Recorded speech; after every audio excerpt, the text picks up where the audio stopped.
The moment I stood up from that dinner table, my son-in-law's mother looked at me the way people look at a stray dog that wandered onto their property. She didn't raise her voice. She didn't have to. She simply tilted her head, smiled with just her mouth, and said, "Harold, why don't you sit back down before you embarrass yourself?" My daughter was sitting 3 feet away from me, cradling her left hand in her right, trying not to let anyone see her wince. I had seen the red marks on her wrist. I had watched it happen, and I had stood up. That was my mistake, apparently. I sat back down, but I didn't look away from my daughter's face, and I made myself a quiet promise right there, between the salad course and whatever came next. They had no idea who they were dealing with. My name is Harold, and I am 63 years old. I spent most of my working life doing something that doesn't make for interesting dinner conversation. I was a forensic accountant for the federal government for 22 years, and before that, I spent 6 years as an investigator for the state attorney's office in Virginia. I am not a large man. I am not a loud man. I drive a 2014 Ford F-150 with a crack in the dashboard that I keep meaning to fix. I live in a 3-bedroom house in Roanoke that my late wife Margaret and I bought in 1991 for less than what my son-in-law's mother spent on the floral arrangements for her annual Christmas party. None of that matters, of course. Or rather, people like Patricia assume it doesn't.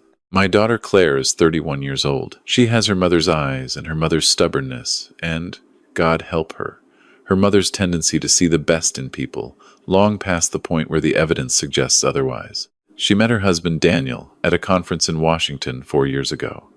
He was charming. He still is charming, in the way that certain things are charming from a distance, and less so up close. Daniel's mother, Patricia, lives in a house in Scottsdale, Arizona, that she refers to as the property. It has 7 bedrooms, a guest house, a pool with a waterfall feature, and a full-time housekeeper named Rosa, who Patricia addresses exclusively in the imperative tense.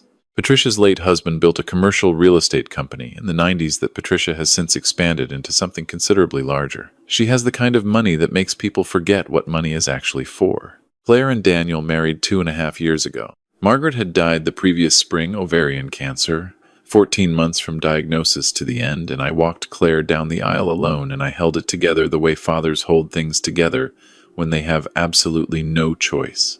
Patricia sat in the front row on the groom's side, in a cream-colored dress that several people later mentioned was remarkably close to white. When I shook her hand at the reception, she looked at my suit, which was a perfectly good suit, charcoal gray, bought 2 years prior for a colleague's retirement dinner, and she said, "It's so lovely that Claire has family here. Not, it's lovely to meet you. Not Harold. Claire talks about you so much. Just, it's lovely that Claire has family here," as though my presence were a charity gesture on the part of the universe. I smiled. I thanked her for the beautiful venue. I went and danced with my daughter. The first year was manageable. Claire and Daniel lived in Phoenix, 40 minutes from Patricia's house, which was close enough for Patricia to stop by without calling ahead, and far enough that Claire told me it felt like her own life. She called me on Sundays. She sounded happy. I chose to believe her. The second year is when things began to shift. It started with small things, the kind of things that are easy to dismiss individually. Patricia began referring to Claire in the third person during conversations that Claire was present for. "Daniel, does Claire need a wrap? She looks cold." Claire was standing right there. Claire was not asked. Patricia began showing up on weekday afternoons with unsolicited opinions about the house, the colors Claire had chosen, the furniture, the way she'd arranged the kitchen. "I just think you'd be happier with more light in here," Patricia would say, and then she would open Claire's curtains without waiting for a response. Daniel did not intervene in any of these moments. When Claire mentioned it to him, he said his mother meant well. He said Claire was being sensitive. He said his mother had strong opinions about spaces because she'd spent her career in real estate, and it was just habit, nothing personal. Claire called me one Sunday in October of last year, and her voice had a quality I hadn't heard since she was in high school, and trying to pretend she wasn't upset about something. We talked for 2 hours. She told me about the curtains. She told me about a dinner at Patricia's house, where Patricia had served Margaret's recipe for lemon chicken, a recipe that had been in my late wife's family for 40 years, a recipe Claire had shared with Daniel privately, and when Claire pointed out that it was her mother's recipe, Patricia had smiled and said, "Oh, recipes don't really belong to anyone, do they?" I listened. I asked questions. I kept my voice level. After we hung up, I sat in my kitchen for a long time.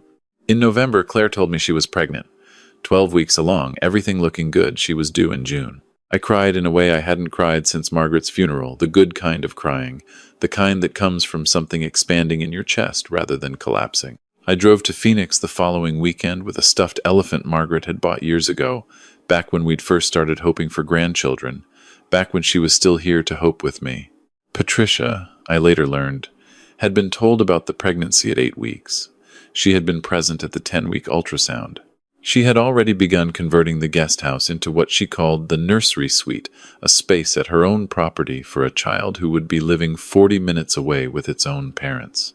When I arrived that weekend, Claire showed me the photos Patricia had sent. The guest house had been repainted. There was already a crib.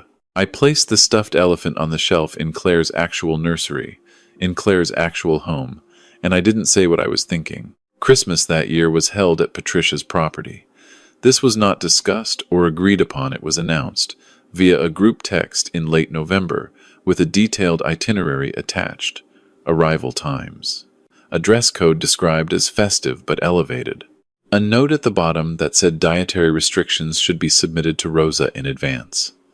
I drove out from Roanoke because Claire asked me to come and because I would walk through fire for my daughter, which in this case meant 6 hours in my F-150 in 3 nights, in a Scottsdale hotel that Patricia had not offered to help with. Dinner on Christmas Eve was the night everything changed. There were 14 people at the table. Patricia sat at the head. Daniel sat to her right. Claire sat next to Daniel, visibly tired. She was 6 months pregnant by then, and she'd spent the previous 2 days helping Rosa with preparations at Patricia's request, which was Patricia's way of asking. I sat across from Claire, between a man who was Patricia's attorney and a woman who was introduced as Patricia's interior designer. I was introduced to both of them as Claire's father, Harold, from Virginia, with a slight pause before Virginia that I can only describe as atmospheric. The food was extraordinary. The conversation was the kind that happens when everyone at the table is aware of a hierarchy and is carefully performing their appropriate position within it. Patricia held court. She told a story about a property acquisition that had apparently been very impressive. She told another story about a charity gala and who had been there and what had been worn. She asked Daniel questions about his work. She did not ask Claire questions about anything. Partway through the main course, Claire reached across the table for the water pitcher. It was a small reach, slightly awkward with the pregnancy. Her sleeve pulled back. I saw the bruises before I understood what I was seeing. There were 3 of them, on the inside of her left forearm, faded to yellow, at the edges old enough to be healing, recent enough to still be visible. The shape of them was unmistakable to anyone paying attention. Fingers. Someone had gripped her arm hard enough to leave marks. Claire caught me looking. She pulled her sleeve down. She gave me a very small, very deliberate shake of her head. "Not here," her eyes said. "Please, Dad. Not here." I picked up my fork. I took a breath. I put a piece of beef tenderloin in my mouth and chewed it, and tasted nothing. Across the table, Patricia was telling the interior designer something about hand-painted wallpaper. Daniel was nodding at something on his phone. My daughter was sitting 6 months pregnant with bruises on her arm that she was asking me not to react to. I finished dinner. I helped carry plates to the kitchen. I thanked Rosa for the meal. I said goodnight to the attorney and the interior designer, and to Patricia, who air-kissed somewhere near my ear and told me the drive back to my hotel wasn't bad at this time of night. I hugged Claire at the door, and I held on a moment longer than usual, and she held on back. In my hotel room, I sat on the edge of the bed with my phone in my hand for a long time. I did not call the police. Not that night. I want to explain why, because I know how that sounds. I didn't call the police because I didn't yet know what I was dealing with. I had seen bruises. I didn't know who made them or when or how. I had a suspicion, and I had a sick feeling in my stomach, and I had 28 years of professional experience telling me that the worst thing you can do in an unclear situation is act before you have the full picture. Patricia's attorney had been sitting 4 feet away from me at dinner. The family had money and connections and a lawyer on speed dial. If I moved wrong, I would make things worse for Claire, not better. I have spent my career building cases. I know how to be patient. I texted Claire at 11 that night, just, "Are you okay? I love you." She replied 20 minutes later, "I'm okay, Dad. I love you too. I'll call you when I get home." She called me 3 days later, after she and Daniel had returned to Phoenix, and I had returned to Roanoke. We talked for a long time. She told me, not all at once, she circled it, the way people circle things that are hard to say. And I let her circle it without pushing, because pushing was not what she needed. It had been Daniel, not one incident, a pattern, gradual, that had begun about 8 months into the marriage. Not always physical. Mostly it was other things. Controlling things. Her phone, her schedule, who she spent time with, how long, what she reported back about it. The physical incidents had been 3 times. The last one was 6 weeks before Christmas, during an argument about whether Claire should continue working after the baby came. Daniel had grabbed her arm. She had pulled away. He had apologized the next morning and told her she had provoked him. She had not told me because she had not wanted me to do something that would make it worse. She had not told anyone because Patricia had made it quietly clear, over many months and in many indirect ways, that Claire's place was within the family's understanding of these things, not outside it. "We handle things internally," Patricia had said once, after a dinner where Claire had mentioned, casually, that a friend of hers had gone through a difficult divorce. "That's what families do." I listened to my daughter's voice. I kept my own voice very steady. I told her I loved her. I told her I was glad she'd told me. I told her that she had done nothing wrong, not once, not ever. I told her the baby was going to be fine, and she was going to be fine. I told her I needed a few days, and then I was going to call her with a plan. After we hung up, I went to my desk drawer and took out a legal pad. I wrote her name at the top, and the date. Below it, I wrote Daniel's name, and below that, I wrote Patricia's name. Then I started writing down everything I knew. Here is something most people don't understand about money and power. They are very effective at solving certain kinds of problems and completely useless at solving others. Patricia had money. She had a real estate empire and an attorney and a Christmas guest house with a brand new crib in it. What she did not have, what people like Patricia rarely bother to acquire because they've never needed it, was institutional knowledge of how systems actually work. Courts, documentation, process, the specific language of family law, and what it responds to, and what it ignores. I had spent 22 years inside those systems. I knew exactly which doors opened from the inside and which ones you had to knock on and which ones, once opened, could not be closed again. The first call I made was to my former supervisor at the federal attorney's office, a woman named Grace who had retired to Tucson and who I had not spoken to in 4 years.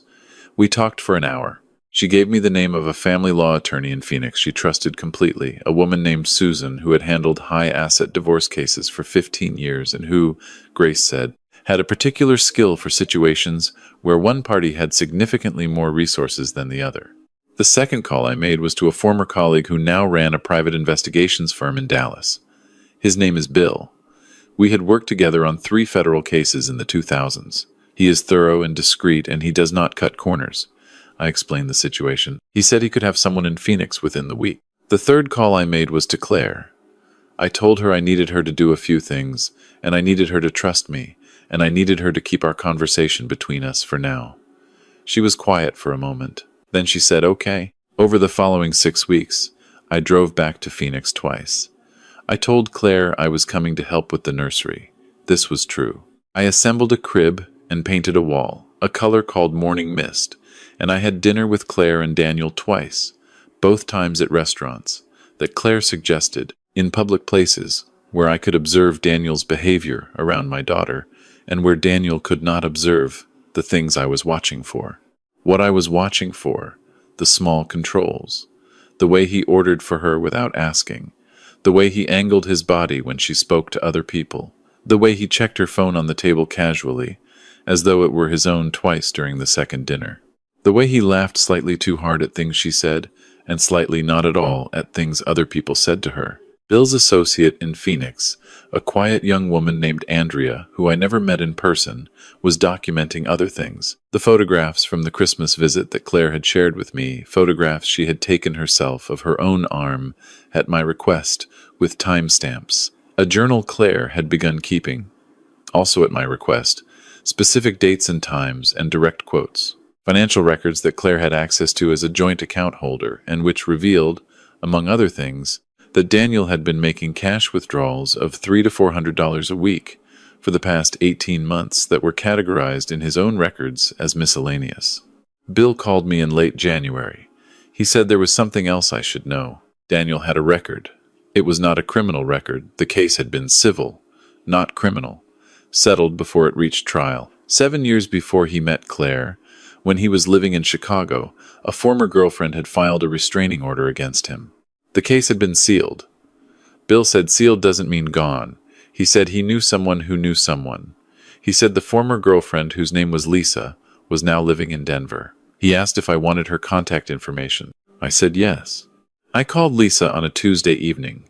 She answered on the third ring. When I explained who I was and why I was calling, there was a long silence. And then she said something I will not repeat because it is hers to say and not mine to share.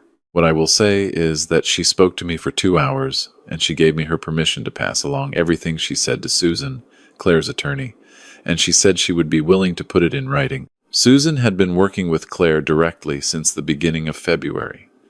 Claire had told Daniel she was seeing a therapist. This was also true. She was seeing a therapist, a very good one that Susan had recommended, and the therapy sessions gave Claire a regular, private time away from the house that Daniel had accepted without question because it sounded, to him, like something that was good for his image. We filed in March. I drove to Phoenix the morning Claire was served with her copy of the filing, and I was there when her attorney walked her through the protection order and the separation documents. Daniel was served at his office at 2 in the afternoon on a Wednesday, by a process server who Bill had arranged. I was told he stood very still for a long moment and then walked into a conference room and closed the door. Patricia called Claire 17 times between 2 and 6 that afternoon. Claire did not answer. Patricia called Daniel's attorney. She had already retained one, which told me she had been anticipating something, which told me she knew more about her son's behavior than she had ever acknowledged. Patricia's attorney called Susan. Susan had responses ready for every question.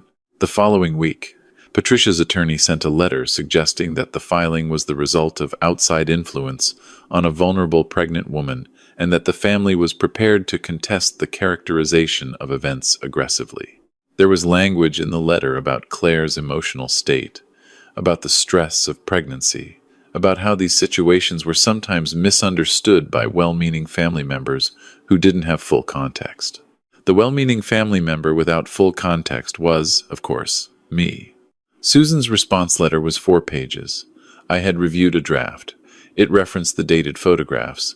It referenced the journal. It referenced Lisa's written statement from Denver. It referenced the sealed civil filing from Chicago, which Bill's contact had surfaced through a process I did not ask too many questions about. It referenced the financial records and the cash withdrawals. It noted that the undersigned's client had documentation of a pattern of behavior spanning multiple years, across multiple relationships, and that the family's characterization of outside influence was not supported by the evidence and would not be treated as a productive contribution to the proceeding. Patricia's attorney did not respond for 11 days. Claire's daughter was born on June 3rd. Her name is Margaret. She has her great-grandmother's eyes. I am convinced of this, though I acknowledge I may not be objective. She was born in a hospital in Phoenix, with Claire's best friend and me in the waiting room. And when the nurse brought her out and put her in my arms, she scrunched up her face and grabbed my finger and held on with a grip that reminded me very much of her mother at that age.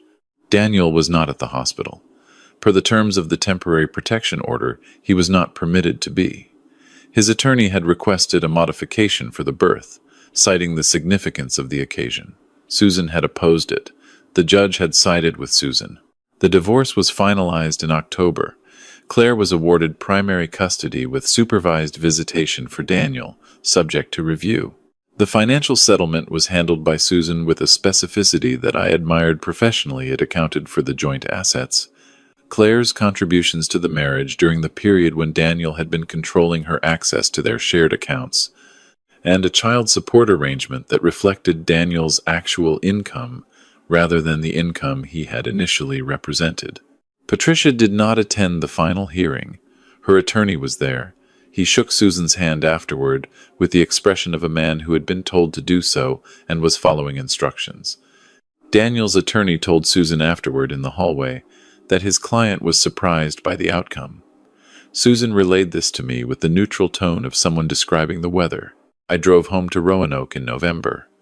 After Thanksgiving, which Claire and Margaret and I spent at Claire's apartment with the stuffed elephant on the shelf and a lemon chicken that came out slightly wrong but tasted exactly right. Claire put Margaret down for her afternoon nap and then sat across from me at the kitchen table and asked me, quietly, when I had started making phone calls. When I had actually started, I told her about the hotel room, Christmas Eve, the edge of the bed with my phone in my hand. She was quiet for a moment. Then she said, "You didn't do anything at dinner."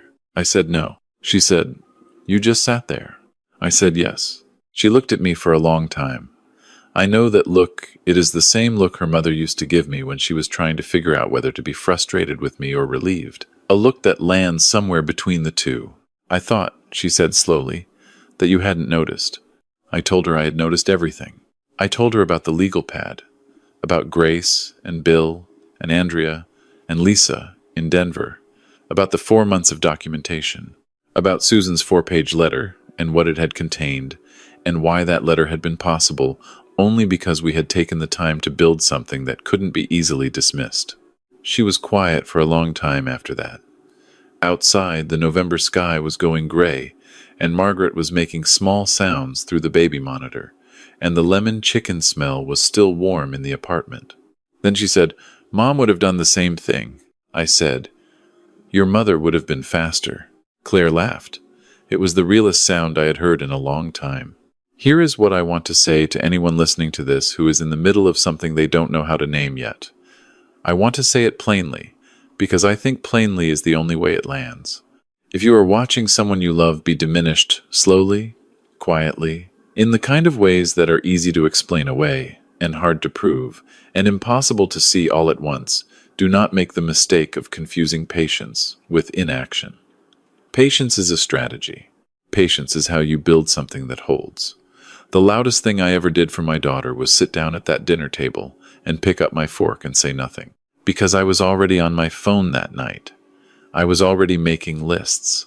I was already thinking 3 steps ahead of people who assumed I had no moves left to make. They looked at me and saw a man in a cracked dashboard truck from a house in Roanoke. They saw someone easy to dismiss. They saw Harold, Claire's father, from Virginia, with a slight pause before Virginia. What they did not see was 28 years of knowing exactly how these things work. What they did not see was a father who had walked his daughter down the aisle alone and held it together, and was absolutely, completely, permanently unwilling to watch her disappear into someone else's version of her life. Margaret is 8 months old now. She grabs things. She grabs my glasses and my collar and my finger. She has opinions about which foods she will accept and which she will not, and she communicates these opinions with a directness that I find extremely respectable. Claire is doing well. She is back at work part-time.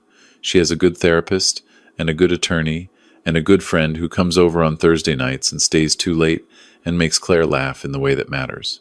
I drove out to Phoenix again last month. We went to the park near Claire's apartment, the one with the good shade, and I pushed Margaret in the stroller, and Claire walked beside me with a coffee cup, and we didn't talk about any of it, not once, the entire afternoon. There are days that feel like proof of something. That one did.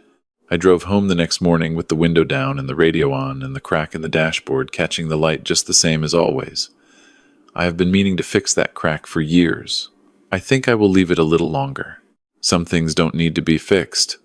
Some things just need to be there, steady and familiar, for when your daughter needs to know that something in the world is exactly where she left it.